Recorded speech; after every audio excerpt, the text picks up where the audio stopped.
예수님께서 그리스도인의 정체성을 무엇이라고 말씀하셨냐면은 세상의 소금과 빛이다라고 그렇게 말씀을 하셨습니다.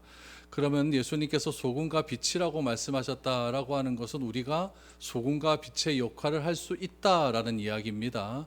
하지 못하는 것을 예수님께서 명령하지는 않았습니다.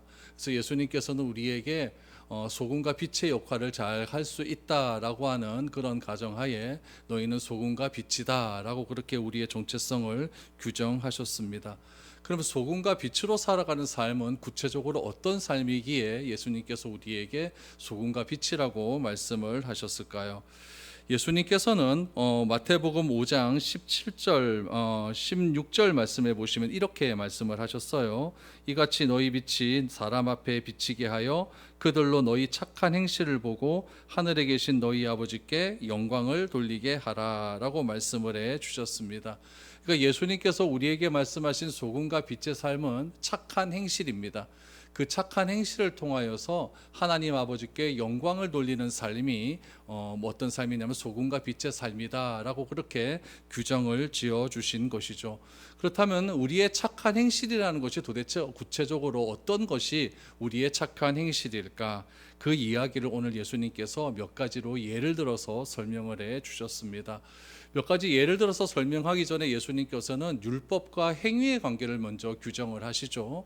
그렇다면 우리의 착한 행실이 율법에 규정된 여러 가지 행동이라고 한다면 그 율법을 우리가 어떻게 바라봐야 되는가부터 예수님께서는 우리에게 먼저 말씀을 해 주시고 있습니다.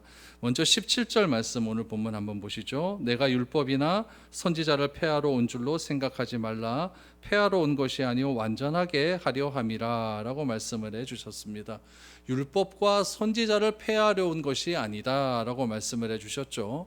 율법과 선지자라는 것은 구약 성경을 이야기해요. 구약 성경을 예수님께서는 무너뜨리기 위해서 오신 것이 아니라 완성시키기 위해서 오셨다라는 거죠. 구약 성경의 핵심된 주제는 무엇이냐면은 메시아가 오신다라는 겁니다. 메시아가 오신다. 그래서 성경의 여러 가지 사건과 선지자를 통하여서 메시아에 대한 예언을 해놓은 책이 구약 성경입니다. 신약은 무엇일까요? 구약 성경에 예언된 메시아가 오셨다입니다. 오셨다. 그러니까 예수님은 구약 성경에서 예언된 것들이 완성이 된 것 아니겠습니까? 성취가 된 거예요. 그래서 예수님은 자기 스스로를 나는 율법과 선지자를 폐하러 온 것이 아니라 완성하기 위해서, 완전케 하기 위해서 왔다라는 거죠. 예언만 해놓으면 뭔가 불안해요. 그러나 그 예언이 성취가 되어지면 그 예언에 대한 권위가 생기고 완성됨이 생기는 것 아니겠습니까? 많은 선지자들이 예언된 그 메시아가 바로 예수님 자신이라는 것을 예수님께서 말씀을 해 주신 것이죠. 그래서 예수님은 구약의 여러 가지 예언들을 성취하기 위해서, 완성시키기 위해서 오셨다라는 것은 다른 말로 하면 무엇이냐면 구약의 여러 가지 요구를 예수님을 통하여서 다 행하셨다, 요구가 다 완성되었다라는 이야기예요. 그래서 18절 말씀해 보니까 진실로 너희에게 이르노니 천지가 없어지기 전에는 율법의 1.1획이라도 반드시 없어지지 아니하고 다 이루리라. 무슨 말입니까? 율법이 요구하는 모든 것들은 예수님을 통해서 이루어진다라는 것을 말씀하고 있는 것이죠. 그러면 여러분, 예수님만 이렇게 율법을 지키려고 애를 썼을까요? 예수님 당시에 율법을 지키려고 정말 애를 많이 썼던 사람들이 있습니다. 그 사람들이 종교 지도자들이었어요. 바리새인, 서기관, 사두개인, 대제사장들, 이런 사람들을 종교 지도자들이라고 하는데, 이 사람들은 굉장히 성경에 나오는 구약의 율법 말씀을 지키려고 애를 많이 썼던 것이죠. 여러분, 성경에서 10계명 제1계명이 뭐죠? 나 외에 다른 신을 섬기지 말아라. 나의 이름을 망령되이 일컫지 말아라. 계속 나오지 않습니까? 이 망령되이 일컫지 말라라는 것을 지키기 위해서 서기관들은 어떻게 했냐면은 성경을 필사할 때 하나님이라고 하는 이름이 등장하면 사용하던 붓 버려버렸죠. 붓도 버리고 목욕을 재개하고 세붓으로 그렇게 하나님의 이름을 기록했습니다. 하나님의 이름을 망령되이 일컫지 말라라고 했으니까 자기가 쓰다가 하나님의 이름을 망령되이 일컬을까 봐 하나님이라고 하는 이름조차도 쓰지를 못한 거예요. 그래서 새롭게 단어를 하나 만듭니다. 에이레네라고 하는 단어를 만들었어요. 주님이라고 하는 말, 아도나이라고 하는 말을 만들었죠. 주님이라고 하는 아도나이라고 하는 말을 만들어서 하나님이라는 이름을 쓰지를 못하니까 그냥 아도나이 이렇게 썼다는 그런 기록도 있습니다. 그러니까 이처럼 하나님을 경건하게 모시겠다고 하는 결단으로 평생을 바친 사람들이 누구였냐면 이 종교 지도자들이었습니다. 그런데 이 종교 지도자들의 여러 가지 삶들을 누가 봤냐면 예수님이 보시고 있었다는 이야기죠. 예수님이 가만히 보니까 예수님은 율법을 폐하기 위해서 온 것이 아니라 율법을 완성시키러 오신 그런 예수님인데, 이 예수님을 또 누가 바라보느냐? 종교 지도자들이 바라보는 거죠. 근데 종교 지도자들이 예수님을 가만히 바라보니까 이 예수님이 가르치는 가르침이 이 바리새인들이나 서기관들, 사두개인들이 가르치는 가르침과 다르다는 이야기예요. 그러니까 이 종교 지도자들은 자기가 누구라고 생각을 했냐면은 자기들이 율법의 완성자라고 생각을 했거든요. 그런데 자기들이 바라본 예수님은 완성자라고 하면서도 예수님이 바라보는 것이, 예수님이 말씀하시는 것이 자기들이 말하는 것과 같아요, 달라요? 다르니까 예수님을 어떻게 생각하냐면 저분은 율법을 완성시키러 오신 분이 아니라 율법을 폐하기 위해서 온 것이다 라고 이렇게 생각을 하는 것이죠. 그래서 이런 갈등들이 계속 지속되다 보니까 이 종교자들이 자신들의 주장과 자신들의 행하는 것들의 정당성을 부여하기 위해서 자기들을 대적하는 사람을 죽이기로 결단을 합니다. 그래서 결국 예수님이 그래서 십자가에 못 박아 죽여되는 그런 일들이 발생되는 것 아니겠습니까? 그래서 이런 바리새인들을 향하여 예수님은 뭐라고 말씀하시냐면은 너네들이 가르치는 그것이 잘못된 것이고 예수님이 가르치는 이 가르침이 옳다라는 것을 지금 역설적으로 이야기하고 있는 것이죠. 이것을 누가 깨닫게 되냐면 바울이 깨닫게 됩니다. 그래서 바울이 로마서 10장 4절에 보면 이렇게 선언을 합니다. 그리스도는 모든 믿는 자에게 의를 이루기 위하여 율법의 마침이 되시니라 라고 얘기했어요. 과거에 바울의 직업이 뭐였죠? 바리새인 아닙니까? 바리새인. 그러니까 바울도 바리새인이었잖아요. 그러니까 바울도 바리새인처럼 종교 지도자들처럼 그렇게 율법을 지키려고 애를 썼던 인물이었어요. 그러니까 바울이 가만히 보니까 예수라고 하는 인물이 있는데 그 예수가 그리스도라고 믿는 그들이 하는 행동이 보니까 자기들의 가르침과 다르니까 그들을 죽이려고 그렇게 애를 쓴 것 아니겠습니까? 그러다가 바울이 그리스도를 만나게 되었어요. 예수가 그리스도라는 사실을 믿어지기 시작하면서부터 생각이 바뀌게 되는 거죠. 우리들의 생각이 잘못되고 예수님께서 하신 생각이 맞구나라는 것을 자기가 깨닫고 난 다음에 그리스도는 모든 믿는 자에게 의를 주기 위해서 이 땅에 오신 율법의 마침이 되신 분이구나라는 것을 분명하게 확신할 수 있었다는 이야기입니다. 그러면 예수님께서 완성하신 율법을 이루는 것은 어떻게 이룰 수가 있는가? 또 구체적으로 설명을 해 주시죠. 그럼 율법을 어떻게 우리가 이룰 수가 있는가? 19절 말씀 보세요. 그러므로 누구든지 이 계명 중에 지극히 작은 하나라도 버리고 또 그같이 사람을 가르치는 자는 천국에서 지극히 작다 일컬음을 받을 것이요 누구든지 이를 행하며 가르치는 자는 천국에서 크다 일컬음을 받으리라 라고 해요. 여기서 예수님께서 강조하시는 단어가 뭐냐면은 작은 것 하나라도 버리고 가르치는 자입니다. 작은 것 하나라도 버리고 가르치는 자. 이게 중요한 거예요. 이런 사람은 천국에서 작다 여기게 되는 것이고 이것을 행하는 자는 천국에서 인정을 받게 된다, 크게 된다라고 말씀하고 있는 거죠. 그럼 예수님께서 말씀하신 작은 것 하나라도 버리고 가르친다라고 했을 때 이 작은 것은 무엇을 의미하는 걸까요? 행함이에요. 그러니까 하나님께서 말씀하시는 것 있죠? 말씀하시는 것이 있는데 그것을 가르치기 위해서는 가르치는 자가 먼저 그것을 행해야 된다는 이야기예요. 행하지도 않고 가르치는 것은 아무런 의미가 없다는 이야기입니다. 이거는 완전히 설교자들한테 하는 얘기죠. 저도 설교하는 대로 살지도 못하고 그런 일들이 많지 않습니까? 그러니까 가르치는 자는 뭐부터 행해야 된다? 내가 가르치는 것을 먼저 행해야 된다는 이야기예요. 그것이 가르치는 자의 가장 큰 본분이라는 이야기죠. 그렇다면 이것을 누구에게 대입을 하시냐면요, 종교 지도자들에게 그대로 대입을 한번 해보시는 거예요. 종교 지도자들은 가르치는 자들 아닙니까?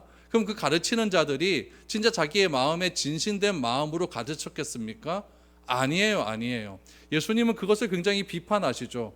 바리새인들아 서기관들아 너희들이 행하는 모든 행함은 무덤 위에 회치를 하는 것과 같다라는 거예요. 행동하는 모든 것들이 자기의 의를 드러내기 위해서 행동하는 것이지 하나님의 말씀대로 하는 것은 아니다라고 분명하게 이야기하고 있는 거죠. 아무리 여러분 일주일에 3번씩 금식을 하고 11조를 드리고 구제를 한다 할지라도 그것이 하나님을 드러내기 위함이 아니라 자기의 의를 드러내기 위함은 아무런 의미가 없다라고 그렇게 말씀을 하고 있는 것이죠. 그래서 가르치는 것이 중요한 것이 아니라 뭐가 중요하다? 행함이 중요하다는 거예요. 그럼 여러분께 제가 질문 하나 해볼게요. 믿음은, 구원은 뭘로 받습니까? 믿음으로 받아요. 그럼 믿음은 뭘로 할 수 있어요? 행함으로 할 수. 그럼 행함으로 구원받네요. 또 이상하게 되죠, 그렇죠? 그러니까 여러분, 믿음은 결국 뭐냐면 행함이에요. 야고보서에 그렇게 나오잖아요, 그렇죠? 행함이 없는 믿음은 죽은 믿음이라고 하잖아요. 근데 이 행함이 뭐냐면은 믿음을 가지고 있다는 증거로서의 행함이거든요. 그러니까 내가 삶이 변화되고 내 삶이 어떻게 되든지 간에 하나님의 말씀대로 내가 살아간다라고 하는 삶의 증거가 무엇으로 나타나야 된다? 행함으로 나타날 때 그것이 여러분 구원의 증거라고 이야기하는 것이지, 내 믿음은 이론적인 지식은 굉장히 가득 차 있어요. 가득 차 있는데 작은 것 하나 행하는 것이 없다라고 한다면 그 사람은 뭐다? 천국에서 작은 자라고 말을 하는 거예요. 그래서 우리에게 중요한 것은 하나님이 누구신지 아는 데는 알미 중요해요. 왜 중요하냐면 그래야만 바른 믿음이 오기 때문에 그렇습니다. 그 바른 믿음을 근거로 한 뭐가 있어야 된다? 행함이 있어야 된다라는 것을 예수님은 굉장히 강조하고 있죠. 세례 요한을 한번 보세요. 세례 요한의 설교는 그 당시에 인기가 있었을까요? 없었을까요? 있는 사람도 있고 없는 사람도 있어요. 왜 세례 요한한테 인기가 없는 사람들은 누구? 세례 요한의 설교가 재미가 없는 사람들은 누구냐면은 우리 요한복음에 나오다시피 여러분 군인들이에요. 군인들은 권력을 가지고 있잖아요. 칼이 있어요. 그 권력을 가지고 자신을 유지하려고 그렇게 쓰지 말아라라고 이야기하지 않습니까? 세례 요한 또 세리를 향해서 얘기해요. 정한 세 외에는 절대 다른 거 걷지 말아라라고 이야기를 합니다. 그러면 그 이야기를 듣고 누가 좋아했을까요? 국민들은 좋아하는 거예요. 백성들은요. 군인한테 억압받고 세리들한테 돈 다 뺏기고 이러니까 국민들은 좋아하겠지만은 누가 싫어해요? 그 당사자들은 싫어한다는 이야기죠. 그러나 세례 요한은 말씀대로 살았기 때문에 예수님께서 뭐라고 이야기하냐면은 세례 요한은 여자가 난 자 중에 제일 크다라고 말씀하시는 거죠. 그래서 말씀대로 살아가는 것이 중요하고, 내가 아무리 하나님에 대해서 말이 한다 할지라도 작은 것 하나도 버리지 못하고 내가 그 알미 나에게 있다고 하는 것은 굉장히 그거는 잘못된 일이다라는 것을 분명하게 예수님은 선언하고 있는 것이죠. 그래서 20절을 보세요. 내가 너희에게 이르노니 너희 의가 서기관과 바리새인보다 더 낫지 못하면 결단코 천국에 들어가지 못하리라. 여기서 말하는 너희는 누구냐면 제자들이에요. 제자들의 의가 바리새인과 서기관들은 그래도 행하려고 노력을 그렇게 하지 않습니까? 그것보다도 못한다고 한다면은 너희는 천국에 못 들어간다. 너희 행함으로 그것을 증명해 보여야 된다. 예수가 그리스도라고 믿었다고 한다면 그 믿음의 증거를 행함으로 보여야 된다라는 것을 예수님은 분명하게 말씀을 하고 있죠. 당시에 의로움의 최고봉이 여러분 바리새인과 서기관들이었어요. 서기관 아까 그 집필할 때 얘기했다 그랬죠. 붓다 부러뜨리고 얘기했다 그랬죠. 야훼라고 하는 표현, 하나님이라고 하는 표현이 구약 성경에 몇 번 나오냐면 6,000번 나와요.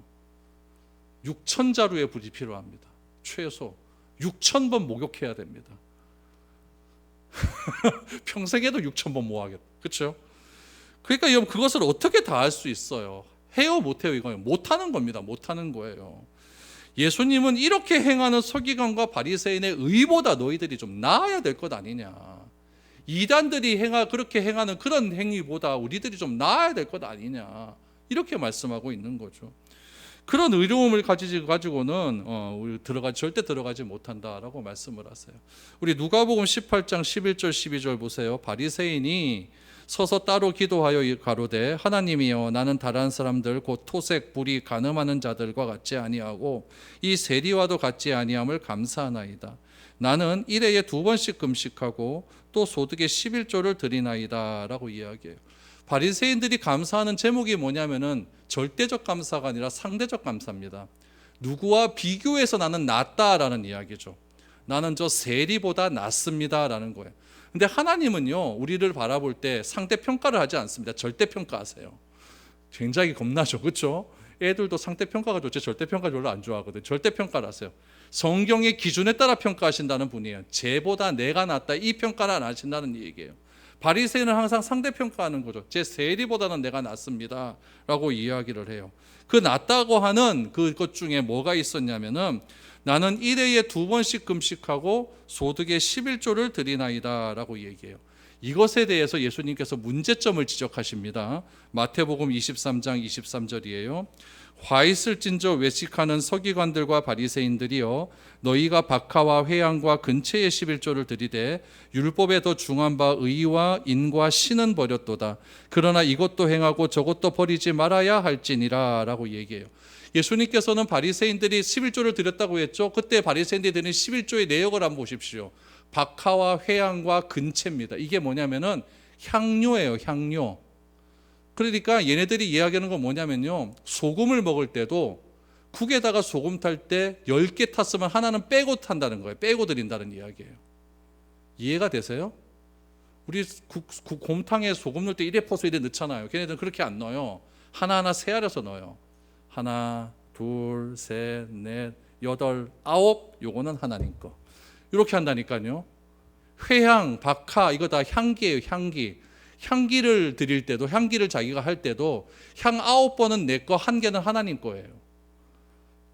9번 뿌리고 하나는 하나님께 뿌려요. 이렇게 한다니까요. 이게 중요한 게 아니라 하나님은 뭐 더 중요하냐면은 의와 인과 신을 버렸다고 해요. 하나님이 요구하시는 것을 버렸다고 해요. 그렇다고 해서 이 11조를 하나님 무시하냐? 그거 아니. 이것도 중요하고 저것도 중요하다. 그럼 뭐가 더 중요하다는 얘기예요? 어떻게 해야 된다는 얘기입니까? 정신이 중요하다는 이야기겠죠. 내가 왜 하나님께 드려야 되는가? 내가 왜 하나님께 헌신해야 되는가? 나를 드러내기 위한 내 의를 드러내기 위해서 하는 건가? 아니면 하나님께 감사하는 마음으로 하는 건가? 이게 더 중요하다고 이야기하는 것이죠.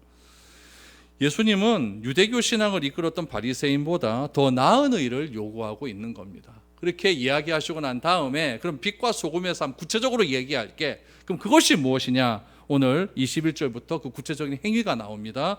21절 22절 옛사람에게 말한 바 살인치 말라 누구든지 살인하면 심판을 받게 되리라 하였다는 것을 너희가 들었으나 나는 너희에게 이르노니 형제에게 노하는 자마다 심판을 받게 되고 형제를 대하여 라가라는 자는 공회에 잡히게 되고 미련한 놈이라는 자는 지옥불에 들어가게 되리라. 살인하지 말라라는 계명이에요. 살인죄를 여러분 여기서 저지른 사람이 있어요 없어요? 제가 알기에는 없습니다. 여러분은 모르겠어요. 하여튼 제가 알기에는 없어요. 그런데 10계명에도 살인하지 말라 분명하게 있죠. 그러나 예수님은 나는 너희에게 이르노니 그랬어요. 그럼 10계명 플러스 알파가 있다는 이야기예요. 예수님께서 구약의 10계명을 무시한 게 아니라 나는 너희에게 이르노니 그랬으니까 10계명 하고 플러스 또 있다는 이야기예요. 그러니까 예수님이 하시는 이 계명이 3계명입니다. 그러니까 3계명이 더 어려운 거예요. 구약보다 또 하나 또 지켜야 되니까. 그럼 구약에서 말하는 살인에 대한 건 뭐냐? 물리적인 살인 행위예요. 사람 죽이는 거죠. 그렇죠? 그런데 만약에 내가 미워하는 사람이 있는데 그 사람 욕해도 괜찮은 거예요. 안 들키기만 하면 되는 거죠. 안 들키면 됩니다. 그래서 그 사람 안 보는 데서 내가 뒤에서 욕하든 말든 상관없어요. 안 들키면 그만입니다. 안 들키면 그만이죠. 그런데 신약에서 뭐냐? 이것도 안 된다는 거예요. 뒷담화하지 말아라 이거예요. 뒷담화하지 말아라. 그러면서 뭐라고 하냐면 라가라 하는 자, 라가가 무슨 뜻이냐? 멍청이란 뜻, 멍청이. 욕하지 말라는 이야기예요. 지금 한 2주 전부터요, 우리 교계에 아주 큰 사건이 하나 터졌어요. 여러분 잘 아는 목사님이 욕을 했어요. 욕을 엄청나게 했어요. 엄청나게 해서 3월 1일부로 사임을 했어요. 교회를요. 그만뒀는데 제가 그 목사님한테 욕을 들었어요. 제가 옛날에 북일교회에 있을 때 그 목사님을 수련회 강사로 초빙을 했어요. 초빙을 해서 수련회 장소로 오라 그랬는데 그 양반이 잘 못 찾은 거예요. 못 찾아서 나한테 전화 와서 이제 다 왔다라고 해서 갔더니 내리자마자 저에게 욕을 하기 시작을 했어요. 별 욕을 다 했습니다. 그랬더니 가방을 틱 던져주더니 따라오래요. 그래서 따라갔습니다. 따라가서 화장실로 가더니 바지를 반쯤 내리고 자기가 볼일 보면서 저 거기서 앞에 서 있어라 그러고 볼일 보면서 저한테 욕을 했어요. 저는 살다 그런 욕 처음 들어봤습니다. 진짜 엄청난 욕을 했어요. 그렇게 욕을 실컷 먹고 진짜 기분도 되게 나쁘고 수련회 막 다 망쳤죠. 그래서 설교는 또 그렇게 잘해요. 잘하고 저 이제 시간이 오래 지나서 까먹었어요. 까먹었는데 2주 전에 이제 그 일이 터지고 나서 음성 녹음이 다 나왔거든요. 근데 그 욕을 듣는 부목사님은요 1년 6개월 동안 목회를 못했다고 하더라고요. 정신과 치료 받았습니다. 여전도사님한테 어떻게 그런 욕을 할 수 있는지 몰라요. 그래서 전도사님, 목사님 한 분이 그 목사님한테 메일을 적었어요. 메일을 적어서 이 성경 구절을 오늘 이 말씀을 적은 거죠. 이 말씀을 적어서 저는 도저히 목사님하고 같이 목회하는 게 기쁘지가 않습니다 라면서 사표 쓰고 나가버렸어요. 여러분, 형제를 향해서 화내고 욕하는 행동을 예수님은 뭐라고 규정하십니까? 살인이라고 규정을 하시는 거예요. 욕은요, 살인이에요. 욕은 분노를 이기지 못해서 하는 거예요. 분노 조절 장애입니다. 그래서 예수님은 어떻게 하라고 하냐면은 욕할 마음이 생기고 분노할 마음이 생기면은 일단 예배드리는 게 중요한 게 아니라 그 사람과 화해하라고 얘기를 해요. 23절 24절 보세요. 그러므로 예물을 제단에 드리다가 거기서 내 형제에게 원망을 들을 만한 일이 있는 줄 생각나거든 예물을 제단 앞에 두고 먼저 거기 가서 형제와 화목하고 그 후에 와서 예물을 드리라. 예배드리기 전에 뭐 먼저 해라? 화해부터 하라고 말하는 거예요. 하나님이 원하시는 예배는 형식이 아니라 관계 회복이에요. 내면의 결단이에요. 예수님이 이 땅에 오신 이유는 우리와의 관계를 회복하기 위해서 오신 것 아닙니까? 하나님과 우리와의 막힌 관계를 회복하기 위해서 이 땅에 오셔서 십자가에서 죽으셨어요. 하나님을 사랑하라라고 말씀하신 거죠. 하나님 사랑을 기준으로 해서 우리가 이웃과의 사랑도 그렇게 해서 연결이 되는 것입니다. 하나님은 가인의 예배를 받으시지 않으셨고 아벨의 예배만 받았어요. 우리 생각하기에 나는 늘 언제나 예배드림이 아벨의 예배라고 생각을 하죠. 그러나 그거는 내 생각일 뿐이고 하나님의 판단 기준은 달라요. 하나님의 판단 기준은 상대적인 것이 아니라 절대적인 거예요. 가인이 내 예배 안 받겠다고 생각하고 예배 드렸겠습니까? 아니잖아요. 이것이 여러분 문제 해결 후에 예배 드릴 것을 말씀하고 있는 거예요. 그래서 이것이 착한 행실이고 하나님께 영광 돌리는 방법은 이웃과의 관계 회복이 우선이다라는 것을 이야기하는 거죠. 이것이 하나님께 영광 돌리는 방법이다라는 것을 이야기하고 있는 겁니다. 또 하나는 무엇이나 또 하나는요 돈 빌리는 거 있죠. 빚에 관한 해결입니다. 25절 26절 보세요. 너를 송사하는 자와 함께 길에 있을 때 급히 사화하라. 그 송사하는 자가 너를 재판관에게 내어주고 재판관이 관에게 내어주어 옥에 가둘까 염려하라. 진실로 내게 이르노니 내가 홀이라도 남김이 없이 다 갚기 전에는 결단코 거기서 나오지 못하리라. 예수님은 예배드리기 전에 재판에 걸린 사항이 있다면 그 문제부터 해결하라고 이야기하고 있습니다. 재판은요 우리가 삶을 살아가면서 해결되지 않는 문제가 발생했을 때 잘잘못을 해결할 수 있는 제도적 장치 아닙니까? 그래서 율법에도 보면 재판에 관한 이야기가 굉장히 많이 나오고 있어요. 그러니까 예수님은 일단 재판에 관한 이야기 인정한다, 인정 안 한다? 인정해요. 거기다 플러스 알파입니다. 내가 너희에게 말하노니 그랬으니까 그게 무엇인지 살펴보자는 이야기입니다. 재판하면 피고와 원고 사이에 갈등이 생겨요, 안 생겨요? 생깁니다. 재판하고 난 뒤에 판결이 됐어요. 그러면 피고가 이기든 원고가 이기든 이긴 쪽이 여러분 좋고 진 쪽은 좋아요, 안 좋아요? 안 좋아요. 그럼 피고와 원고 사이에 갈등이 남아 있습니까, 안 남아 있습니까? 남아 있어요. 그 문제 해결하라는 이야기. 굉장히 무서운 말씀이죠. 예수님은 재판에 얽힌 사건들, 특별히 돈 문제를 말씀하세요. 오늘 28절, 26절 말씀에도 보면 내가 홀이라도 남김이 없이 다 갚기 전에는 내가 홀이라도 남김없이 다 갚기 전에는 이라고 이야기를 했어요. 그러니까 돈 빌릴 일이 있으면 빨리 돈 갚고 난 다음에 예배드리라 이 얘기예요. 과거에 여러분 교회에서 뭐가 많았냐면 개가 많았어요. 여전도회는 개하는 회입니다. 개하는 회. 여전도회 회장이 개주 줄줄이 다 개하죠. 근데 개 때문에 교회가 굉장히 어려움을 많이 겪었어요. 개가 잘 되면 되는데 잘못되는 일이 굉장히 많았거든요. 교회에서는요 돈 관계가 깨끗해야 됩니다. 돈 빌려주지도 마시고 빌리지도 달라는 소리도 하지 마십시오. 정 어려우면요 그냥 주십시오. 그냥 뭐 받으려고 하기 시작해보면 교회가 굉장히 힘들어집니다. 여러분 누군가에 돈 빌려줬는데 약속한 날짜에 그 돈을 갚지 못하게 되면 예배가 될까요, 안 될까요? 뒤통수에 돈밖에 안 보입니다. 저거 내 돈 안 갚고 하면서 그렇게 돼요. 오늘 서집사님 1,000원도 드리대요. 안 받는다고 안 받. 여러분 돈은 그런 거예요. 돈은 그런 거예요. 그러니까 교회에 와서 돈거래 하지 마시고 장사도 하지 마시고 어지간하면 정치적인 얘기도 하지 마십시오. 제가 아는 교회 장로님 한 분이 저한테 오셨는데 그 교회는요, 장로님 두 분이 정치적 얘기하다 싸웠대요. 말도 안 한답니다, 둘이.